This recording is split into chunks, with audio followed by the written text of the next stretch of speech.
When I was younger, I attended a youth conference that was called Reverse the Curse, and the underlying theme of the conference was that you do not have to be all of the things that happen to you, and you don't have to become the people who raised you. One of the things that we see a lot when studying true crime is that often people are unable to reverse that curse, and they're either doomed to repeat evil actions, or they eventually act out against their abusers in ways that are shocking, and sometimes, much as we true crime fanatics hate to admit it, they act out against their abusers in ways that some of us are willing to lend a pass to. This week, we're going to look at a very rare case. A case where a daughter struck back against her mother, who had seemingly turned her into a victim of Munchausen by proxy. The daughter grew up believing, and having everyone else around her believing, that she was an incredibly sick young woman whose mom was a saint for taking care of her. The truth, however, appears to have been very much the opposite. Hello, my name is Lance, and welcome to the 100th episode of Gone But Never Forgotten. More freedom in prison than her mom ever allowed. The murder of Dee Dee Blanchard.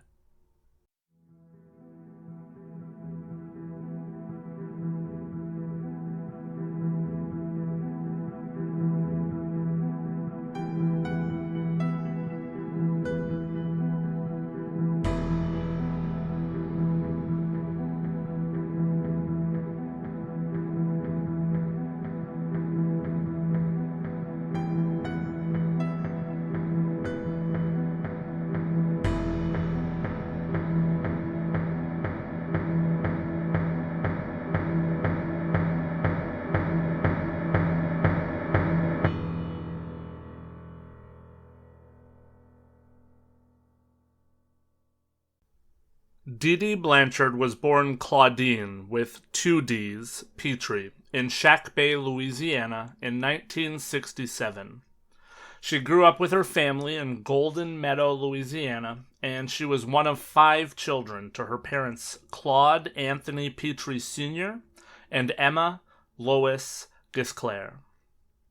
In the 2017 documentary on HBO, Mommy, Dead and Dearest, which looked into this story, her family spoke out, and it would be fair to say that in her family of 7, she was certainly viewed as the black sheep of the family. From a very young age, Dee Dee would lie about anything and everything. She would steal from her family members as a way of getting back at them when things didn't go the way that she wanted. She also ran afoul of the law a few times for fraud, writing bad checks and credit card fraud. When Dee Dee was 24 years old, she became pregnant by a young man named Rod Blanchard, who was 17 years old at the time. The two would choose the name Gypsy Rose because Dee Dee liked the name Gypsy, and Rod loved the band Guns N' Roses. Not too long before Gypsy Rose was born in July of 1991, the couple would separate, as Rod said that he didn't want to be tied down for all the wrong reasons. Dee Dee tried to get Rod to return and be a family, but when Rod resisted, Dee Dee moved in with her parents to help with Gypsy Rose. From the time of Gypsy Rose's birth, Dee Dee became obsessed with the fact that seemingly Gypsy Rose had every illness that was known to mankind. Dee Dee had limited medical knowledge because she had worked as a nurse's aide. The first instance of this was when Gypsy Rose was only 3 months old. Dee Dee claimed that Gypsy had sleep apnea, and Dee Dee started to take Gypsy to the hospital for overnight stays so that she could be watched over while on a sleep monitor. None of the tests that Gypsy Rose was put through showed any sign, though, of sleep apnea.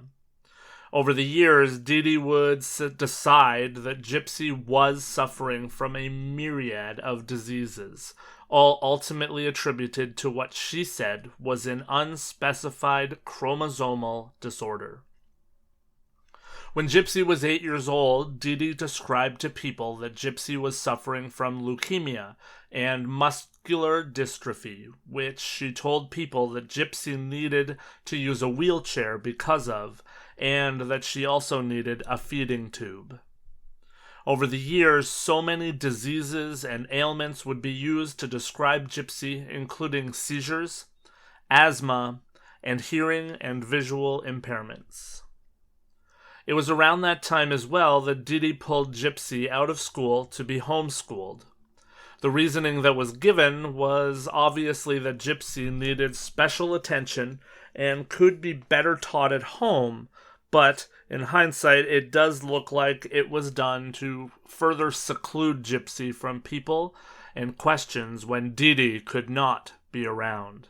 But, of course, we will get more into that as we dive into the story.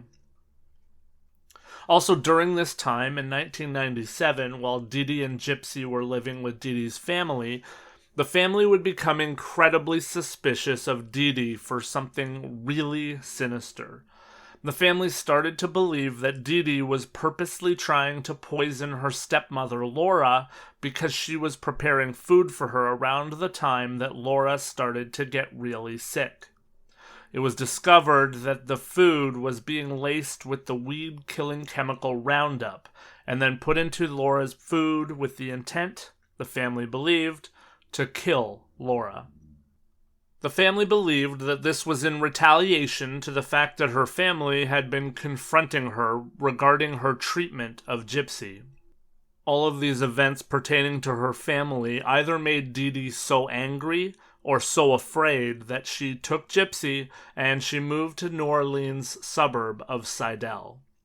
Ironically, once Dee Dee left, her stepmother recovered from her illness.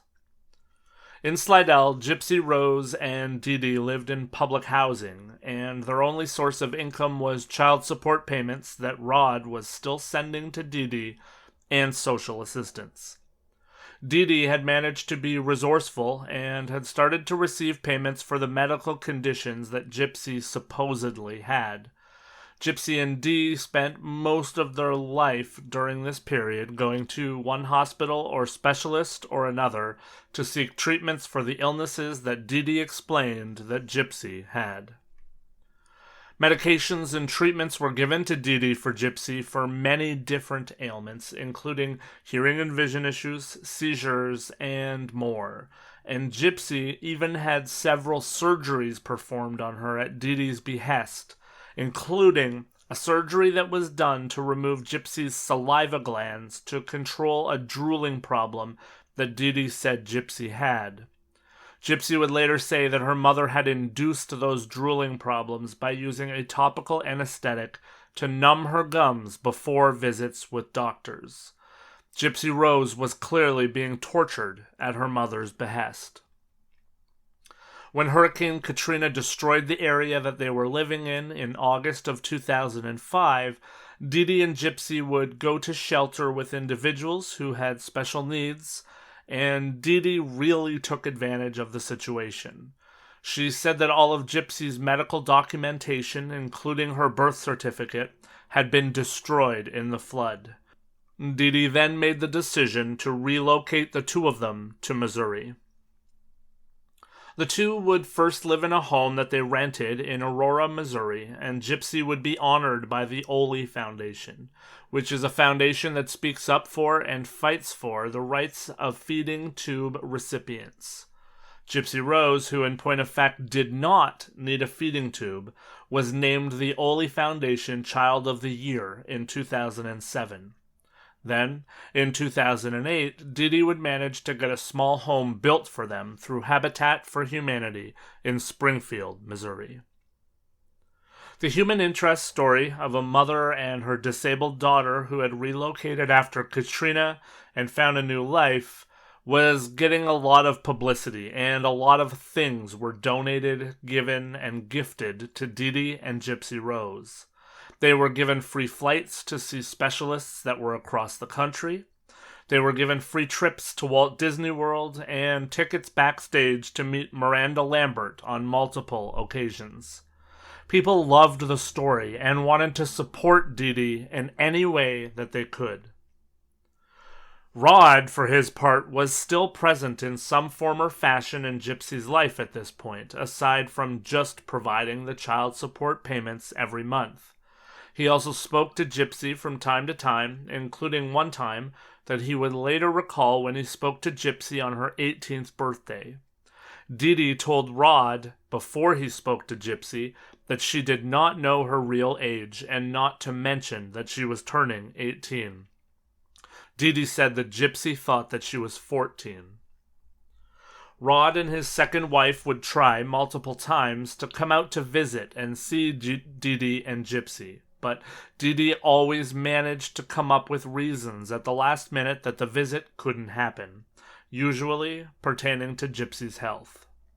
Meanwhile, Dee Dee told everyone that Gypsy's father was not in the picture at all, and he was an abusive drug addict and alcoholic. She said that he left when he couldn't reconcile with all of Gypsy's health problems, and that he had never helped them out with any child support at all. You really see how crooked this lady was when you look at the timetable that people saw and the reality at the same time. You can see how everything that Dee Dee did was very calculated. She knew how to take advantage of the hurricane and start fresh with no medical documents. She knew how to get her and her daughter all of the attention that she wanted while simply looking like a mom trying to do everything she could for her daughter to give her daughter the best life possible. It really is sickening. Everyone that met Gypsy fell in love with her. They saw a girl who was missing most of her teeth and who looked and seemingly lived every one of the illnesses that her mom said that she had. Gypsy had even started wearing wigs at this point because Dee Dee said that Gypsy was a leukemia patient.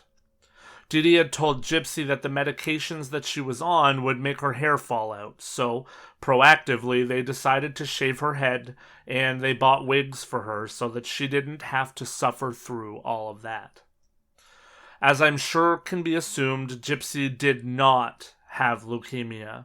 But the saddest thing for me in this whole story, I think, is that she didn't know that she didn't have leukemia until much later in her life. Everywhere that Dee Dee and Gypsy went, they were accompanied by a feeding tube and an oxygen tank, should Gypsy, quote, need either. Gypsy was told as a part of her abuse that she was not to ever speak of or let on that she was not suffering from any of the illnesses that her mother said she had. Dee Dee would even always be holding Gypsy's hand, and if she thought that Gypsy was talking too much and she wanted Gypsy to stop talking, she would squeeze her hand. Gypsy was always seemingly a dog on a leash, and yet everyone could only see the doting mother and her struggling daughter.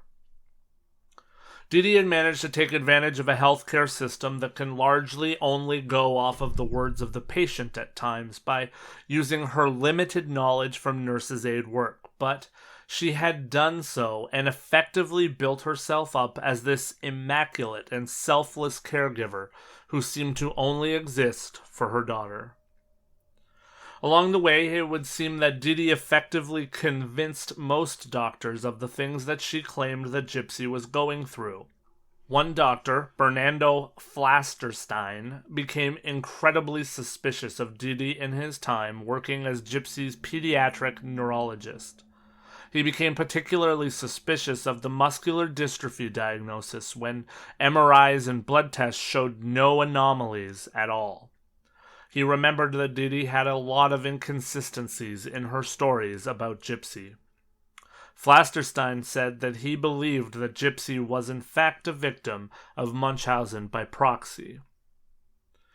I have seen different documentaries paint Flasterstein with a brush like he was a hero in this story, because he knew the answer when seemingly everyone else didn't. But the reality is that he is not a hero. He may have known that there were issues here, but he did not report any of them to social services because he says that he believed that nobody would ever believe him. Dee Dee would manage to get permission to look at the doctor's notes on Gypsy, and that is when she stopped taking Gypsy to see him, because she saw that he was getting suspicious. As Gypsy got older, she managed to get a little more freedom from Dee Dee, which she took advantage of when she could to get away from her completely.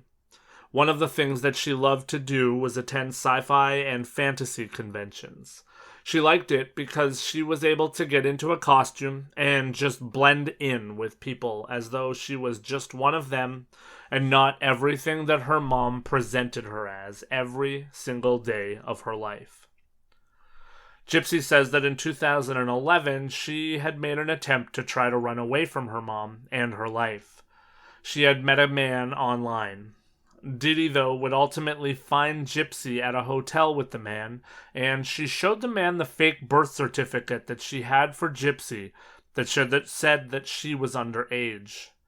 Dee Dee threatened to ruin the man for kidnapping and for pedophilia, and he left Gypsy behind with her mom. Gypsy says that Dee Dee then smashed her computer with a hammer and said that she would use the hammer on Gypsy and her fingers the next time that she tried to escape. Gypsy was not a stranger to physical abuse, as she said that her mom would often beat her, but after the escape attempt, she says that her mom kept her leashed and handcuffed to her bed so that she couldn't move, let alone leave. Dee Dee also told Gypsy that she had filed paperwork with the police so that they would know that Gypsy was mentally incompetent, just in case she was ever found without Dee Dee. Gypsy would later attribute those fears to one of the major reasons that she never tried to go to the police. She said that she believed that they would simply dismiss her and return her to Dee Dee. Gypsy would use the internet still on her mom's computer when her mom went to bed, and in 2012 she met a man on a Christian dating site named Nicholas Godejohn from Wisconsin. In 2014, Gypsy said that she had presented two options to Nicholas, mostly in jest. One was that they get pregnant, and then Dee Dee would have to accept Nicholas, and the other was that Nicholas kill Dee Dee. Gypsy would say that Nicholas never really responded much to the idea about having a baby. In late 2014 or early 2015, Nicholas would come to visit Gypsy for the first time, fully funded by Gypsy. The plan was for Nicholas to pretend to accidentally run into them at the movie theater, and for them to pretend that they started their relationship from there, neglecting the fact that they had been talking for nearly 3 years at this point. That plan essentially happened, but after that first meeting in person, the two started to plan the murder of Dee Dee together. Gypsy told Nicholas the truth about all of the lies, and she asked him to kill Dee Dee so that they could be together. In June of 2015, Nicholas would return to Springfield while Gypsy and Dee Dee were at a doctor's appointment, and then he waited until Gypsy said that they were home and that Dee Dee was asleep. When he got to the house, he was led into the home by Gypsy, and she allegedly gave him duct tape, gloves, and a knife. The understanding was clearly that Nicholas was going to kill Dee Dee, and Gypsy was not going to have any part of it. Gypsy went into the bathroom, and she says that she covered her ears so that she wouldn't hear her mother's screams. Inside of Dee Dee's room, Nicholas stabbed her 17 times in the back and left her for dead. Gypsy and Nicholas would then have sex in Gypsy's room, steal $4,000 in cash, and fled to a motel that was outside of Springfield, where they planned to hide out and figure out what their next steps were going to be. They mailed the murder weapon, the knife, to Nicholas's house in Wisconsin so that they wouldn't be found with it if anyone came looking. What set everything off next was that friends saw two strange posts on the Facebook account that Gypsy shared with Dee Dee. Gypsy posted, quote, "That bitch is dead," unquote. and that alerted friends that something weird was going on. Gypsy said later that she made the post so that someone would find Dee Dee's body. Well, that discovery certainly came. When friends tried to call Dee Dee and they didn't get an answer, they went to the house. At the house, they saw that the vehicle was still in the driveway, and since it was a modified vehicle for Gypsy's wheelchair, it was unlikely that the pair had then gone anywhere. When nobody answered the door, the friends made the decision to call the police for a welfare and site check. The police had to wait for a search warrant to be issued, and when they did, that is when they found Dee Dee's body. Immediately, fear spread throughout the community. Not only had Dee Dee been murdered, but Gypsy Rose was nowhere to be found. Everyone began to fear that Gypsy Rose had been killed as well, or that perhaps she had been kidnapped. The fear then turned to the fact that even if Gypsy was unharmed, she was somehow taken somewhere without her medications, without her feeding tubes, without her oxygen, and without her wheelchairs. A friend of Gypsy, Aaliyah Wood-Mancy, came forward to police with printouts that she had kept when Gypsy had told her and showed her about her secret online boyfriend. Police had already started to look into where the posts on Facebook had come from, and they discovered that it was Wisconsin when they ran the IP address, and that, of course, is where Nicholas was from. The public would be shocked, however, when the truth came out. The next day, the police would raid Nicholas's family home, and many believed that the good news was going to be coming their way, that Gypsy was found and that she was alive. Instead, what happened is that Gypsy Rose and Nicholas surrendered to police and were taken into custody on charges of murder and felony armed criminal action. Police would tell the public to hold off on donating to various fundraisers and GoFundMes that had gone up to help the family in the wake of Dee Dee's murder. The police said only that not everything was as it seemed in this case, and boy was that an understatement. We went from a possible double homicide or homicide and kidnapping to the stark reality that Gypsy Rose may have had something to do with the death of her mother after all. And then the truth would all really start to come out, and people learned that Gypsy Rose was not sick, nor had she ever been sick. It also came out that Gypsy was always able to walk, and that her mom forced her to act as though she could not. Obviously, that emotional roller coaster was felt by everyone involved and watching on, and the sentiment seemed to change rather quickly from horror and anger at the murder of Dee Dee to sympathy for Gypsy, for the way that she had lived her entire life. It was evident that all that Gypsy had known at the hands of her mother was child abuse. Even the county prosecutor, Dan Patterson, would announce that even though the charge was first-degree murder, he would not be seeking the death penalty in the cases against Gypsy or against Nicholas. He said that the circumstances surrounding the case were certainly unusual, and he wanted to weigh that into his case. That meant that both would face life in prison without parole if found guilty. Gypsy's attorney was able to get Gypsy's old medical records that showed the extensive testing, surgeries, and lies that Dee Dee had forced her daughter into, and managed to get a plea bargain to second-degree murder for Gypsy. In July of 2015, Gypsy accepted the plea deal and was sentenced to 10 years in prison. As a testament to how horrible Gypsy's life was, in her first year in prison, she gained 14 pounds. If you're wondering, most inmates obviously lose weight when they go to prison. Gypsy would even later say that prison as a whole was a major step up from her previous life with Dee Dee because she was treated like a woman and a human being. Nicholas faced the more severe first-degree murder charges because he was the person who had committed the murder, and prosecutors believe that he had hatched the actual plan on how to execute the murder. In January of 2017, his trial was postponed as his team wanted another psychiatric exam. Nicholas has an IQ of only 82 and is on the autism spectrum. His defense contended that shows that he had a diminished capacity to understand what he did and what he was doing. His trial would commence in November of 2018, and Nicholas was painted by the prosecution as a man who thought for over a year about what he was going to do and how he was going to do it.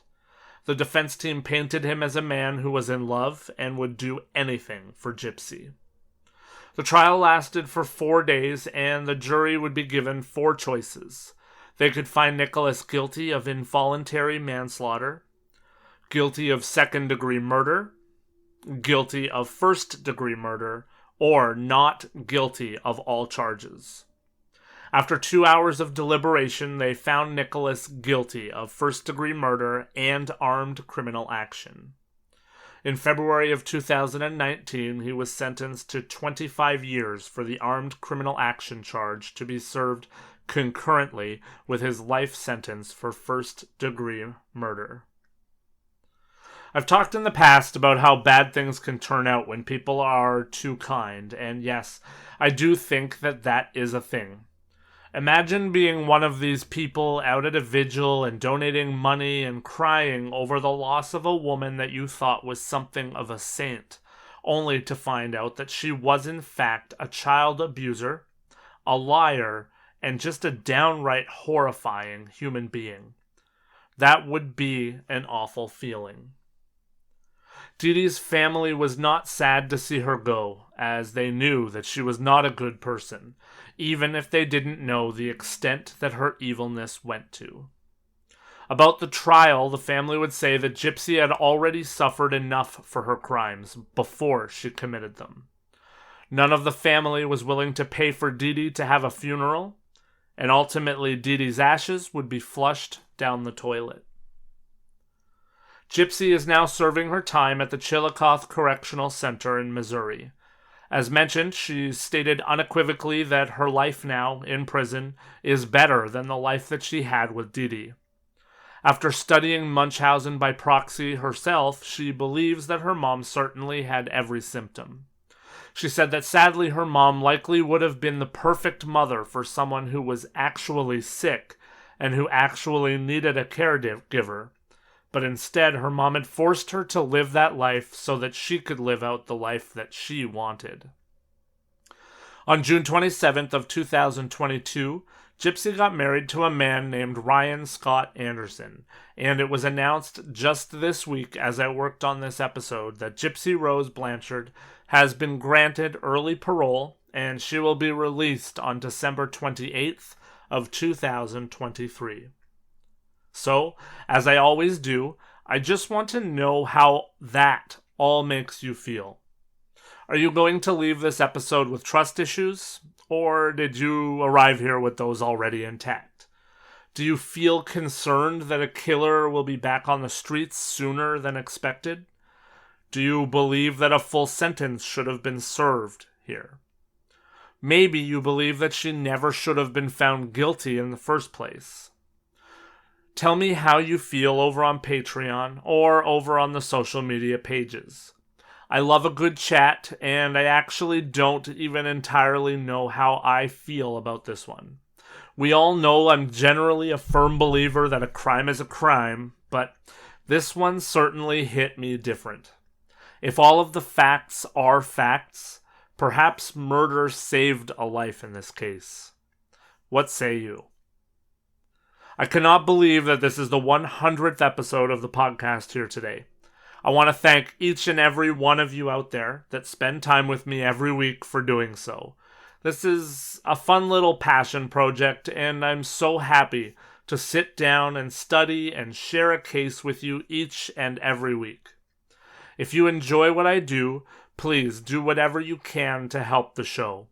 5-star ratings, follows, shares, comments, Patreon, all of those things help the show more than you could ever know. And, more than anything, the show is helped when you come back here for the next 100 episodes and tell your friends as well.